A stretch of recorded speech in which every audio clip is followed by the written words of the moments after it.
Good evening, and welcome to this week's edition of The Message. I am your host, Donatus King. We'll spend this next hour with one purpose in mind, and that one purpose is delivering the message that God is Almighty. Everything that ever was, is now, or ever will be, is a piece of God. Everything that ever happened, everything that ever was, is now, ever will be, was made by God. Everything that ever happened is happening right now, ever will happen, was made to happen by God. God is the master plan for all time and all creation. God is Almighty. The message is brought to you by, is produced by the Society of Knowledge. The Society is an interdenominational ministry. Our members come from various different religious and spiritual backgrounds. We have various different religious and spiritual beliefs. Although we come from different backgrounds and have different beliefs, there's one belief that we share. There's one piece of knowledge that we hold in common, and that's the knowledge that there is a being. By no matter what name we may have been taught to call that being, by no matter what name we may have come to know that being, whether that name be God, Allah, Yahweh, Jesus, Jehovah, Buddha, nature, by no matter what name, we know that there is a being that possesses not some of the power, not most of the power, but all of the power. And that's the reason we do the show, and the only reason we do this show, and that's to deliver the message that that being that personally I call God, that that being is indeed Almighty. Today is October the 12th, 2023. I remind you that fact because tonight, as we are on most Thursdays, we are live, nonprofit organization. If there's something that God has done for you in your life, a miracle that God has worked in your life. And I use that word literally, a miracle, because the God I'm here to tell you about is working miracles. That's right, October 12th, 2023, the God I'm here to tell you about is working miracles. So if God has worked a miracle in your life, I ask you to please type your testimony, share your testimony, let folks know. You know, maybe somebody's going through some hard times right now.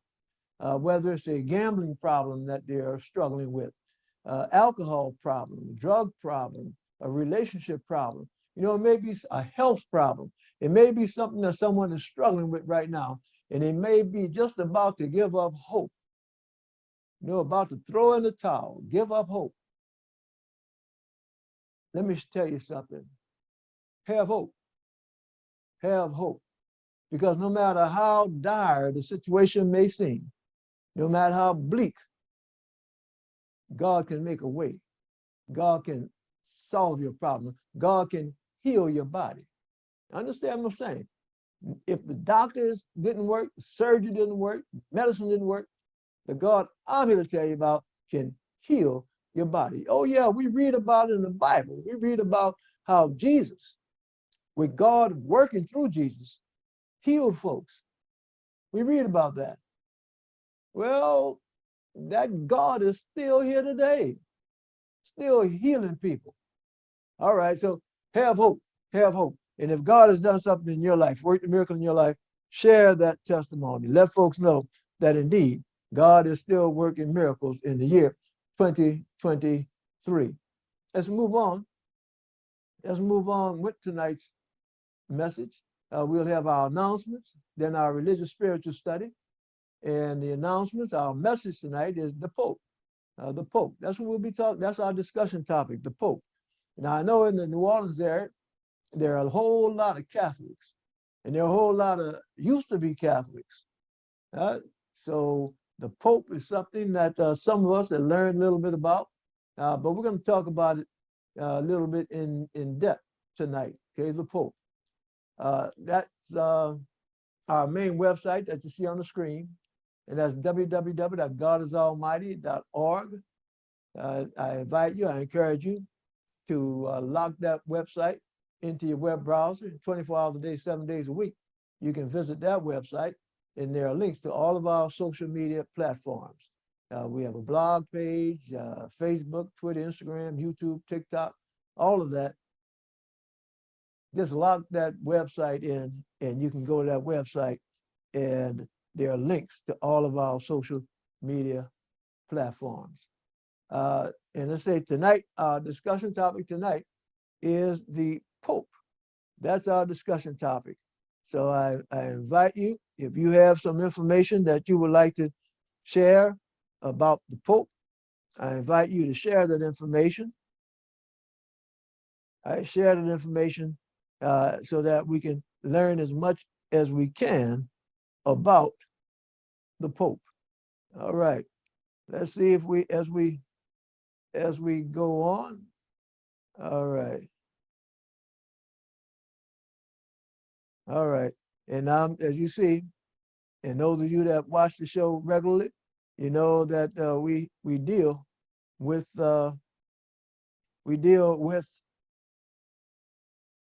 some technology. Okay, technology. So that's what you see me doing right now. You see me dealing with some technology. All right, making sure that we have our technology together. All right. Okay, I think we have just one more thing that we need to do, and after we do that, we ought to be able to roll. All right. And what I'm doing right now is I am actually sharing it to our page, to the messenger page, so that those folks that are watching on the messenger Facebook page are able to share in this discussion.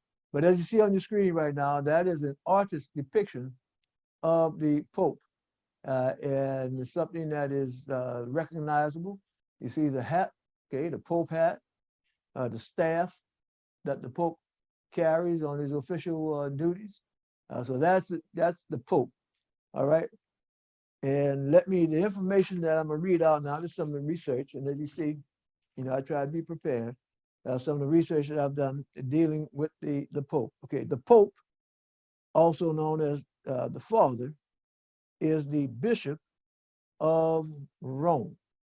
Okay, so that's another title for him, and that's Bishop of Rome. He is the head of the worldwide Catholic Church and has also served as the head of state or sovereign of the Papal States and later the Vatican City State since the 8th century.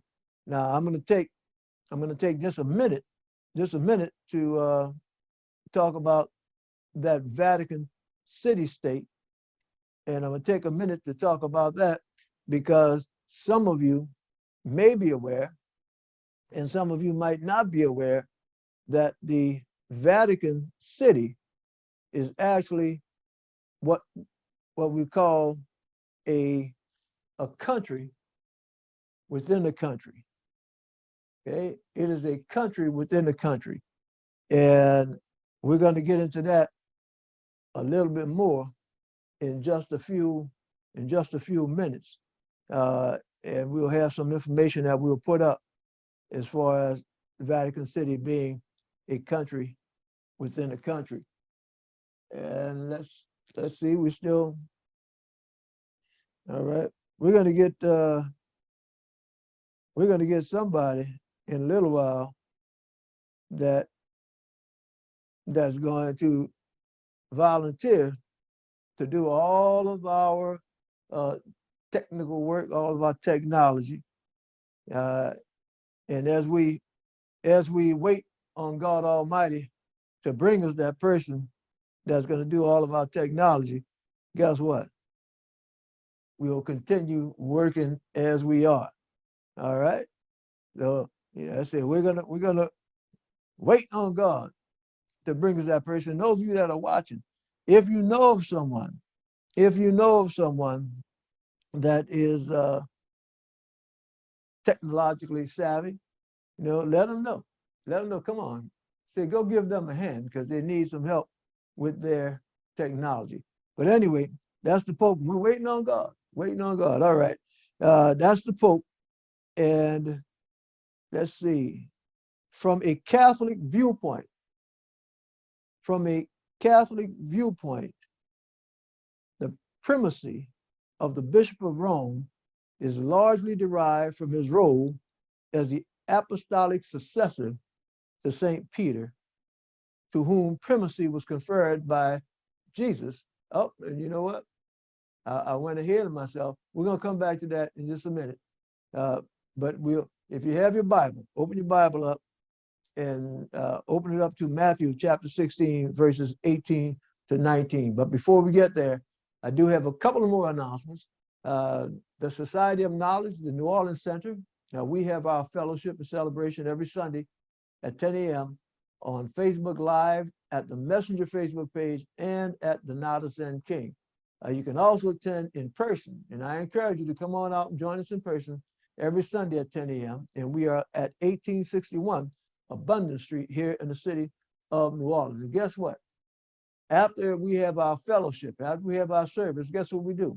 We continue the fellowship and we have breakfast, a real nice breakfast, bacon, eggs, grits, pancakes, full breakfast. So come on down. You can feed your spirit and feed your body at the same time. That's 10 a.m. if you're in New Orleans area, 10 a.m. Sundays, 1861 Abundant Street here in the city of New Orleans. The Lafayette, Louisiana Center, the society, that's presided over by Messenger Ryan King. The North Carolina Center of the Society is presided over by Messenger Tanab L. They have a broadcast, and it's titled All Things Elevation, and that's on Mondays at 8 p.m. Eastern Time, and that's on Instagram at All Things Elevation 7. I see my wife has joined us. Hello, wife. Thank you for joining us on Facebook. I remind you, hit the like button, hit the share button, start a watch party. The Opelousas Center of the Society, that's presided over by Messenger Corey Levy, and they have a prison ministry, and they fellowship as every Sunday at St. Landry Parish Jail. And last but not least, the Crowley, Louisiana Center of the Society of Knowledge, that's presided over by Messenger Frank Othello Andrus Jr. Previous recorded episodes of The Message can be watched on television, Cox Cable Orleans Channel 76, on Wednesdays at 1 p.m. and Thursdays at 7:30 p.m. Central Time. And always 24/7, you can watch it on YouTube at DNK Messenger. This announcement, we did it last week, and we'll do it every week until the day of the event. But the Southern Christian Leadership Conference, the SCLC, is hosting its third annual free scholarship and career fair. That'll be November 4th, 2023, 9 a.m. to 2 p.m. at New Zion Baptist Church here in the city of New Orleans. And as you see, the folks from New Zion and SCLC sending in this information to share. If you have, I said earlier, if you have something that you want to publicize, you can get it to me earlier in the week, and I'll put it up on the screen, or you can put it in Facebook, and we'll make sure that we announce that. The third annual free scholarship and career fair, November 4th, 2023, from 9 a.m. to 2 p.m., New Zion Baptist Church, 2319 3rd Street, New Orleans, Louisiana. And the pastor of New Zion is C.S. Gordon. For more information, you can call 504-867-MLK Jr. for more info.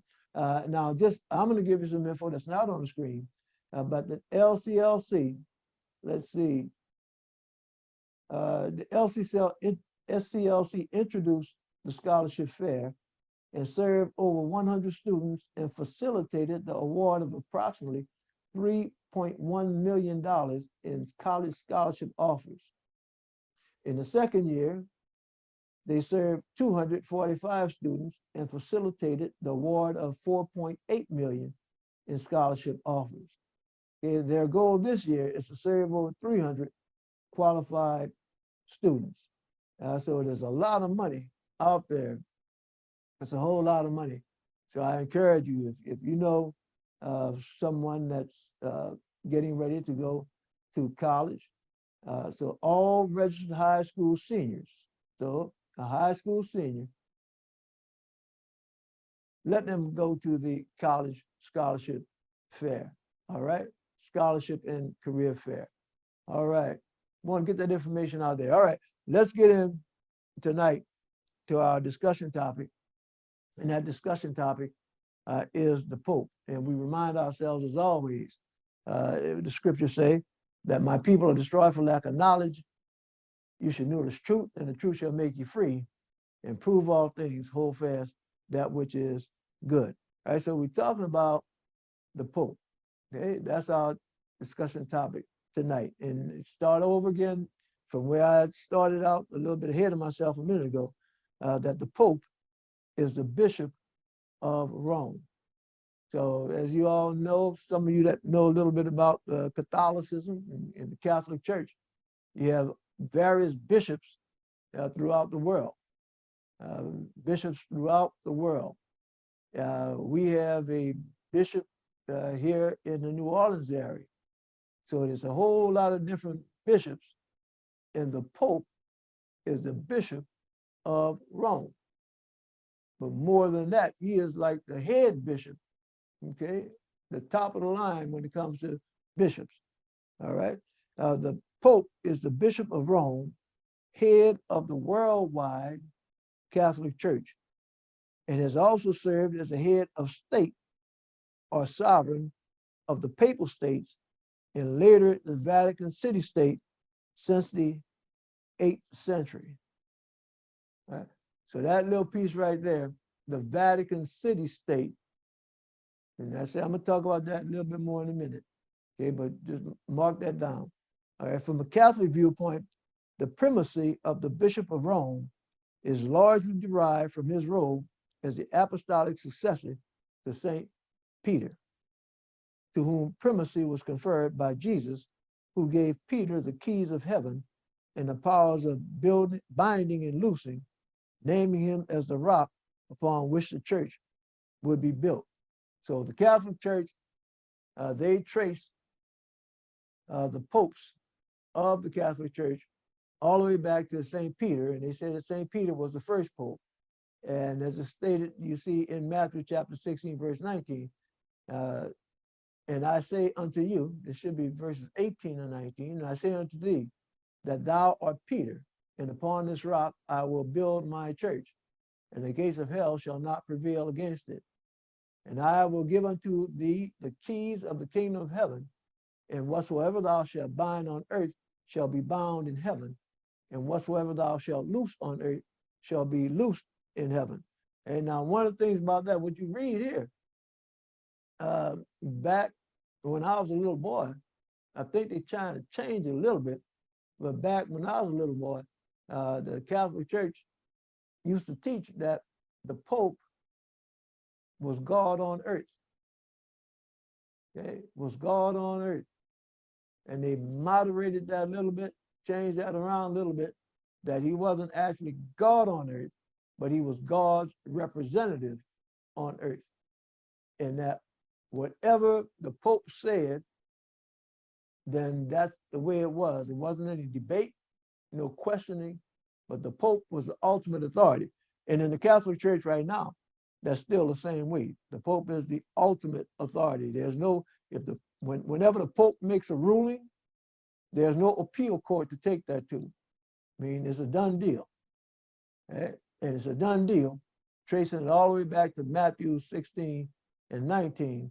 Whatever you shall bind on earth shall be bound in heaven, and whatsoever thou shalt loose on earth shall be loosed in heaven. So this right here, the authority of the Pope, and get some understanding, that authority is not supported by an army, okay? It's not supported by an army. It's supported by people's belief in the Bible. You see, so if the Pope came out and said, this is the way things are supposed to go, that's how they would go. Right? Just plain and simple. And if somebody tried to challenge the Pope, the Vatican City has a very, very, very small army, so to speak. They have guards that guard the Vatican City, but they don't really have an army like we think about armies. They don't have tanks and all the rest of that. But they are more powerful than countries, more powerful than countries that have nuclear bombs. Okay? Vatican City. And all that authority, all the power that they have is coming from those 1.2 billion Catholics around the globe. All right. And we talk about Vatican City. While his office is called the papacy, the jurisdiction of the episcopal see, the jurisdiction of the Pope, is called the Holy See. It is the Holy See that is the sovereign entity by international law, headquartered in a distinctly independent Vatican City state, a city-state which forms a geographical enclave within Rome, Italy, established by treaty in 1929 between Italy and the Holy See to ensure its temporal and spiritual independence. The Holy See is recognized by its adherence at various levels to international organizations and by means of its diplomatic relations and political accords with many independent states. All right, so now what you see on the screen now is Vatican City. Now I've had the blessing to be able to go to Rome and visit Vatican City and actually walk the grounds of Vatican City. But Vatican City is, and this is see the outline of it, it is actually located in Rome. This area, this little area that you see, okay, that's the jurisdiction of the Pope. That's where the Pope, he is sovereign in this little area right here. Okay. Now the thing about it is that this little area is kind of like a neighborhood. This little neighborhood, and this little neighborhood is really smaller than New Orleans. But that little neighborhood sits inside the city of Rome. And the city of Rome sits inside the country of Italy.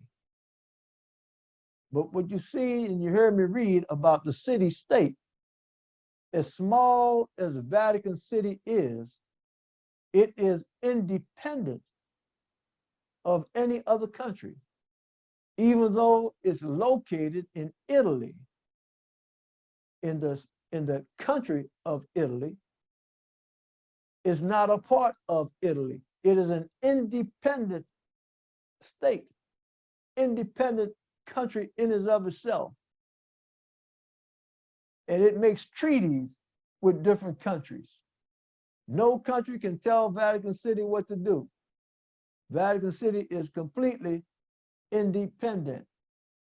So we were talking about power. Okay? This is the power. And I just read that there was a treaty in 1929 between Italy and the Holy See, the Vatican City, to ensure its temporal and spiritual independence. Now, this is the only church that I know of, now I've read about and studied about, the only church that has ambassadors to different countries. That's right. Just like you hear on the news nowadays, and they were talking about the United States, we had to hurry up and confirm an ambassador to Israel because that ambassador hadn't been confirmed. Well, the Holy See, Vatican City, has ambassadors. No other religion. There's no Protestant religion. There's no Muslim religion. There's no Jewish religion. None has an ambassador to the United States. That's how powerful. Okay, and the Pope in this little bitty small area, controlling things all around the world. That's the power. So we know we're talking about the Pope. That's who we're talking about. Okay, and this goes back. Just think about it. The United States is less than what? Less than 300 years old. The United States, less than 300 years old. But the Pope has been around for over 1,000 years, almost 2,000 years.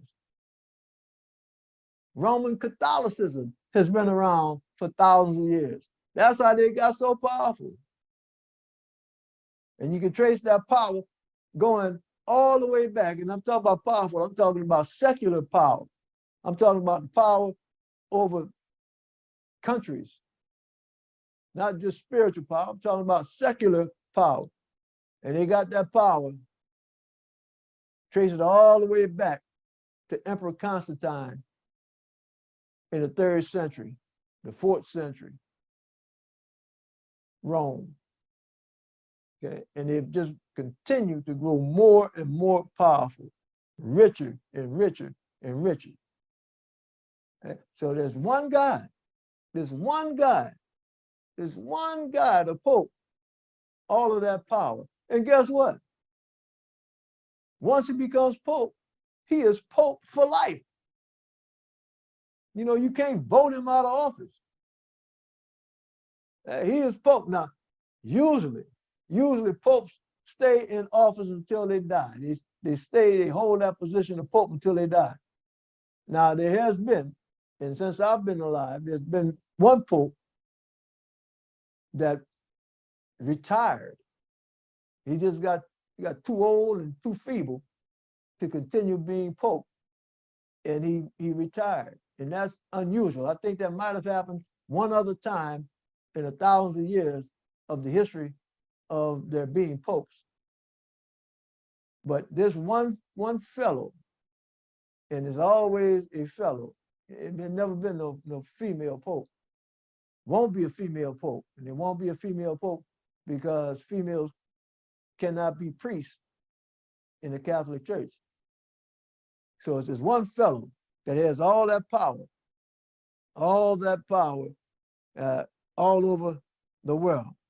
Brother Rhett, thank you for joining us, Brother Rhett, joining us on Facebook as we learn a little bit more and discuss a little bit more about the Pope. All right. And again, a separate country within a country. According to Catholic tradition, and this is, I was telling you earlier, is you see that little red dot? There's a little red dot on the screen there. You see the cursor going around. Right, that's Vatican City. That's Vatican City. And this is the city of Rome. And I could put another map up there to show you that Rome sits in the country of Italy. All right. So we got the city of Rome, and inside the city of Rome, we have Vatican City, which is its own country itself. All right. According to Catholic tradition, the Apostolic See of Rome, and that's the bishop position of Rome, was founded by St. Peter and St. Paul in the 1st century. The papacy is one of the most enduring institutions in the world. See, didn't I say that earlier? Most enduring institution in the world, and has had a prominent part in human history. See, I just said all that. Okay, and you can look this up for yourself, and I encourage you always to do your own homework, look things up for yourself, and that's what the same thing that the Bible tells us: prove all things. All right, look here. In ancient times, the popes helped spread Christianity and intervened to find resolutions in various doctrinal disputes. In the Middle Ages, they played a role of secular and secular meaning non-religious importance in Western Europe, often acting as arbitrators between Christian monarchs. Now, even today, you hear the Pope get involved in non-religious things, non-religious issues throughout the world. Okay? So that's the power of the Pope. And let me share something with you. Brother Floyd, thank you for joining us, Brother Floyd, joining us on Facebook as we learn a little bit, discuss a little bit about the Pope. But again, when I talk about one of the most powerful men in the world, not one of the most, I would say the most powerful man in the world. And I'm talking about, Elon Musk, billionaires, all the rest of that. He's more powerful than all of that, more powerful than all of that. If tomorrow, understand what I'm saying, if tomorrow the Pope woke up and said God told him that such and such a country should be destroyed, that country would be destroyed. If the Pope spoke out and said such and such a world leader should be assassinated, that person would be assassinated. Wouldn't last 24 hours. That's how powerful the Pope is. And when you read throughout history and you read about some of the things that was going on in a different way that the Catholic Church through the Pope had his fingers in different things that were going on, you might be amazed, you might be surprised. Even as far as when it comes down to world wars, World War I, World War II, the Holocaust, all of that. There's information about what the church did and didn't do during all of those events. Okay, so the Pope, the power of the Pope. All right. Over time, the papacy, and when you say the papacy, that means the office of the Pope, accrued broad secular and political influence, eventually rivaling those of territorial rulers. See that? I'm not making this stuff up. Here it is. I'm reading this out. That's why I can tell you about it. And talk about, look, I'm going to take and just skip around a little bit. Let me pull this. Let me stop that. Can I share with you that I was blessed to be able to travel to Rome and spreading the word, spreading the message that God is Almighty. God blessed me, and this is back, I think, in 2014 we did that. So it's almost 10 years. Take a trip. We went to Jerusalem, Rome, Egypt, delivering the message that God is Almighty. Okay, we had our banners that say God is Almighty, our signs, right there in St. Peter's Square, holding a sign up and interviewing people and all that kind of stuff. And when we went to Rome and went to Vatican City, let me tell you something. You've never seen money like they have in Vatican City. I said earlier that, they've been around, thousands of years and just building up wealth. When you walk through Vatican City, walk through the Basilica, St. Peter's, walk through there and you'll see statues made of gold. Statues made of gold. You'll see tapestries hanging from the ceiling, 50, 60 feet long. Beautiful, beautiful, beautiful. Nothing but wealth. All types of precious jewels. Nothing but wealth. You hear people, they'll look and see a Protestant preacher that might have a jet, one of these little bitty jets, because they're little compared to some standards. It might have a Mercedes or Cadillac that they ride in, and people talk about how they're wasting money and how shame on them that they living like that. That is nothing, nothing compared to what the Pope does. Nothing compared. Right? None of these Protestant preachers or priests or not Protestant preachers live in a place like the Pope. Hey, y'all probably seen on TV when the Pope visits different places, he has the Pope Mobile. Now you tell me that's not something. A Pope Mobile. It is made so that's enclosed with bulletproof glass, and the Pope can kind of stand up in it if he wants and wave to the people. You know, like a carnival float. Now you have seen no Protestant preacher that have nothing like that. No, indeed not. But the Pope has it. They have power and wealth, influence all over the world. Right? Let me just continue reading because I get a little long-winded sometimes. And look, I say do your own research. Okay, do your own research. All right. Over time, the papacy accrued broad secular and political influence. All right. Didn't I say it earlier? I used that word secular and political influence, eventually rivaling those of territorial rulers. See what I'm saying? Right. Now, this right here says rivaling. I dare to say not only rivaling, but controlling territorial rulers. And they're trying to be real kind and nice and, put their wording, politically correct, territorial leaders. I'm talking about heads of countries, heads of governments, controlling those heads of governments.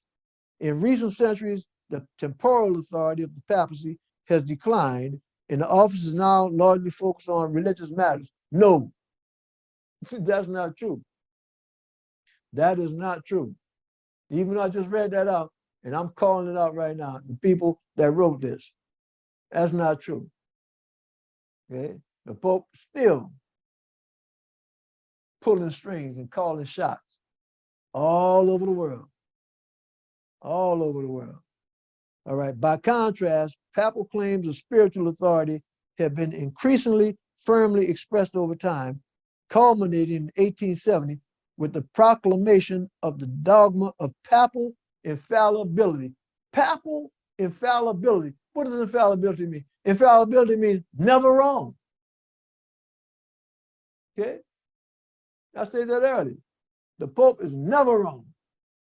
If you see it, if you look outside right now and you see that it's dark, but if the Pope was to be sitting there and say, look, the sun's shining outside, a true Catholic would not dispute that. Even though you might look out the window and see it's dark, a true Catholic would say, yep, sun's shining outside.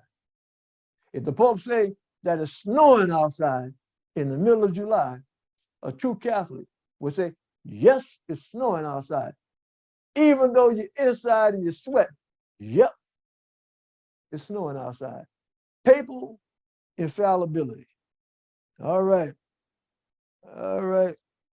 I'm going to read on a little bit more. The Pope is considered one of the world's most powerful people due to the extensive diplomatic, cultural, and spiritual influence of his position on both 1.3 billion Catholics and those outside the Catholic faith. And because he heads the world's largest non-government provider of education and healthcare with a vast network of charities. Now, most of what I just read just now, that comes off of Wikipedia. All right, Sister Donna, thank you for joining us on Facebook. I encourage and invite and remind all of you that are watching by Facebook to please hit that like button, hit that share button, and start a watch party. Now, so that's a little bit something about the Pope and how powerful he is, how rich he is, how powerful he is. Now, the question comes, how do you get to be a Pope? Okay. How do you get, could I be a Pope? I'm a pretty good guy. You know, can I be a pope? No, no, Donatus, you cannot be a pope. Well, why not? Well, number one, because you're not Catholic. That's number one. Okay, so you can't be a pope. And even if you was Catholic, you couldn't be a pope because there are certain qualifications that a Catholic has to have to be a pope. All right. So you have to be born to be a pope. Well, how do you, well, let's read a little bit, study a little bit about how do you get to be a pope. For centuries, the leaders of the Roman Catholic Church, let's get our screen back up, right? For centuries, leaders of the Roman Catholic Church have been chosen at the Vatican in private gatherings known as conclaves. Conclaves, meetings. All right. And what you see on the screen now, that's a picture of the cardinals' conclave. So the cardinals are the ones. Well, let's look at it.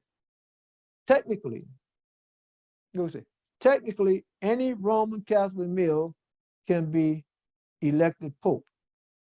But in 1379, every pope, but since 1379, every pope has been selected from the College of Cardinals, the group casting the votes at the conclave. All right. So since 1379, all right, and so this is what, 2023. So for almost 700 years. Look at how much time we're talking about. For almost 700 years, all of the popes have been elected by this one group of people. And not only elected by this one group of people, but came out of that group. So if you're not a part of that group, you're not going to be pope. All right. So let's just get let's come on. Let me pull this off. Let me pull this off because I want to try to think through something. All right. So now we have 1.3 billion Catholics around the world. All right. So their leader, the Pope. Well, look at this. Something we just learned. It's not some voice coming out of heaven saying this should be the new Pope. No. It's a group of people that get together and vote on who's going to be the new Pope. All right. Okay. They vote on who's going to be the new Pope. Right. So that's cool. Okay. Democratic. But now one of the things about it is that you can't be elected to be a new Pope unless you are already a part of that group that does the voting. See, you can't be somebody on the outside. I don't care how holy you are, nothing else like that. You can't be somebody that's on the outside and be elected to be Pope. No, you got to be part of this group. Ain't that something? This group of, they call them cardinals. All right. So if you're not one of the cardinals, you can't be elected to be Pope. Okay, well, that's cool. That's cool. All right. But since 1379, every Pope has been selected from the College of Cardinals, the group casting the votes at the conclave. Well, who are the cardinals? Okay. Many of the cardinals are bishops and archbishops appointed by the Pope. All right. Now hold on now. Hold on. Wait a minute. So these cardinals, the ones that vote as to who's going to be the Pope. They are cardinals because they've been appointed by the Pope. Okay? So if I'm the Pope, and I know that at some point in time I'm going to die, then what I do is, if I have my boy that I want to take over after I die, if I have my boy that's going to be the next Pope, if I want him to be the next Pope, then what I'm going to do is, to make sure that he gets elected, what I'm going to do is I'm going to appoint people to be cardinals that's going to vote for my boy. Ain't that something? You're going to appoint the people that are going to elect the next Pope. That's the way it works. Okay, that's what I'm reading. That's the way it works. All right. Look what it says. Many of the cardinals are bishops and archbishops appointed by the Pope to assist in religious issues.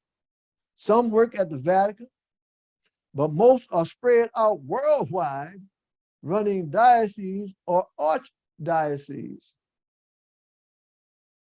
Look at that. All right.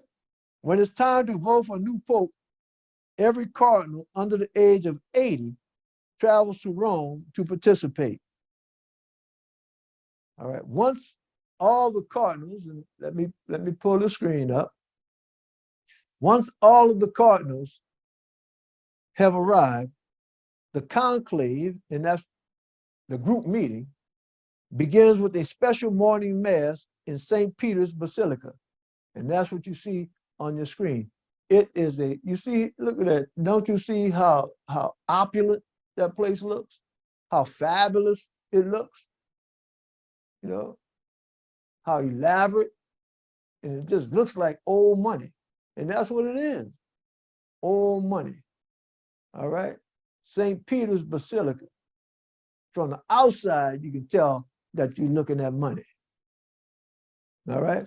And that's where they have a special mass at St. Peter's Basilica. In the afternoon, the cardinals walk to the Sistine Chapel with its iconic Michelangelo frescoes to start the voting process. And yes, I said earlier, I was blessed to be able to go. I walked through the Sistine, walked through there, the Sistine Chapel, looked at all of the tapestries hanging on the wall, looked at the portrait, Michelangelo's portrait. You look at the ceiling, and it's got this portrait, supposedly God, reaching his hand out. Yeah, it's beautiful, beautiful. And as I said, everything just tells you this is old money, old money. And I ain't talking about 100-year-old money. I'm talking about thousands of years old money. Money that's just been built. And they say money bring money. Man, this is nothing but money. All right. And isn't it something? Understand something. As long as the papacy, as long as the Pope and stuff have been around, you ain't heard about nobody trying to attack Vatican City. Ain't that something? What's up with that? You ain't heard about nobody trying to, set a hand grenade and blow up Vatican City. And I told you, now when I went there, I saw they had some little soldiers around there, but they mostly in their little costumes, little uniforms. Ain't really, if somebody came through there with a little decent sized arm, they'd take them over quick. But nobody tries to do that. That's because the power that the Pope has. Not power using rifles and guns and stuff like that. But he got power, he got chains on people's minds. Yeah? He's got people that would die for him in a minute, all throughout the world. All he has to do is just snap his finger and change things around the whole world. All right, so now we're talking about how you vote for the Pope. Okay, the vote is held behind closed doors and its secrecy is closely guarded. The chapel is checked for hidden microphones and cameras, and the cardinals are not allowed to talk about the proceedings with anyone outside the group. If they do, they could be excommunicated. Okay? You can be kicked out of the Catholic Church. Inside the Sistine Chapel, paper ballots are passed out to each cardinal, who writes the name of their chosen candidate below the words, "I elect as Supreme Pontiff." Cardinals cannot vote for themselves, and they put that in the ballot. When they're done, each cardinal, in order of seniority, now it must take a long time, walks to an altar to ceremoniously place his folded ballot into a chalice. The votes are not then counted up, and the result is read to the cardinals. You know, and I said it probably take a long time, because if you got all these cardinals, right? If you have all these cardinals, and it says here, what it said, what I said that I read that over there. Every cardinal under the age of 80 travels to Rome to participate. So you got cardinals from all over the world, and you got some of them 75, 76, 80 years old, got to walk up to the altar. You know, that probably takes a little while for them rascals, you know, because some of them, you know, they 80-year-old. It might take them a minute to walk up there to the altar. But anyway, they walk up there and they place their ballot into the chalice. If a cardinal has received 2/3 of the vote, he becomes the new pope. If there is no pope, as many as 4 votes a day, 2 in the morning and 2 in the afternoon, can be held on the 2nd, 3rd, and 4th days of the conclave. The 5th day is set aside to break for prayer and discussion, and then voting can continue for an additional 7 rounds. After that, there's another break and the pattern resumes. Now look, this is the same guy that once he becomes Pope, they're gonna say that he's infallible, that he's God's messenger here on earth. Can do no wrong. Infallible. Not messenger, but God's representative here on earth. Or not. Isn't this something? How you gonna vote on somebody like that? You know? But you're gonna have one man who's voting, who's running to be Pope, and then another cardinal over here running to be Pope. But at the end of the day, one's gonna be declared to be infallible. Now, how about the other one? All right. All that stuff is behind closed doors, so I really can't tell you, you know, what kind of politicking they be. Whoa, did I use that word? Yeah, politicking. What kind of politicking they be doing behind them closed doors? Yeah. All right. So the 5th day is set aside to break for prayer and discussion, and then voting can continue for an additional 7 rounds. After that, there's another break and the pattern resumes. Ballots are burned after the votes, once in the morning and once in the afternoon. If a pope hasn't been chosen, the ballots will be burned along with the chemical that makes the smoke black. If the smoke is white, the world's 1.2 billion Roman Catholics have a new head of the church. So once a pope is elected, once these cardinals that are meeting in secret, once 2/3 of them elect a new pope, then this white smoke comes out of the chimney. And I have, you know, in my lifetime, I've lived through that and been able to see on TV when the Cardinals go to vote. And I say see on TV. I can't see inside because it's all secret, right? All right, but they show on TV and they talk about, oh, it's taking them so long and all the rest of that. And they keep watching this chimney to see what kind of smoke will come out. So when they see the white smoke come out, then I've actually watched that on TV. You know, the white smoke coming out. Now this is a new pope. All right. traditionally, about 30 to 60 minutes after the white smoke, the new pope will appear on the balcony overlooking St. Peter's Square. All right, so this we saw, that's St. Peter's Cathedral. We saw that. Okay, we saw that earlier. And as you see, right in the middle in here, okay, the cathedral, St. Peter's balcony. All right, and the Pope goes out there. The new Pope will then speak briefly and say a prayer. His formal coronation will take place days after his election. All right, so we've seen, learned a little bit about the Pope. And for those of you, again, those of you that are Catholics, you may have known a little bit about the Pope. Hopefully you've learned a little bit more about the Pope. For those of you that are not Catholic and didn't know anything about the Pope, it might be eye-opening as powerful as he is. And he kind of operates in the background. Okay, he kind of operates in the background, behind the scenes, but he's a very, very, very powerful man. So as we close up tonight, we spent this whole evening. I want to thank everybody that's watched on Facebook. Thank you all for watching, taking the time to watch. I remind you that you'll be able to go back and watch the recorded version of this program. I'll do some editing on it before we post it again on Facebook. But you can always go back and you can always go to our YouTube channel and you can see previously recorded episodes of the message and also of our fellowship. And as I close out tonight, I want to remind you and encourage you to come on, join us in fellowship. Come on out on Sunday. We'll be in the New Orleans area. We'll be at 1861 Abundant Street here in the city of New Orleans. We're interdenominational.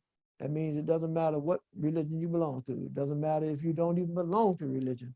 Come on down. You're welcome. Come on down, get your soul fed, and then after we have our fellowship, we actually have a very, very filling breakfast. You'll come on down. I want to publicly thank Brother Brandon, who every week makes those smoothies. You know, I talked about the different food that we have at breakfast. Brother Brandon makes a smoothie that's just delicious. You know, you could just eat a smoothie itself. You don't even need any pancakes and all the rest of that. But you know, I got me myself. I eat some grits and some sausage, and I smoothie all that. You know, some coffee and juice too. So come on down. Come on down. 1861 Abundant Street here in the city of New Orleans. That's 10 o'clock. And until we meet again here on The Message or meet in fellowship, I pray, it's my prayer that the God that I'm here to tell you about, the God that is indeed Almighty, that God Almighty blesses you and yours with peace.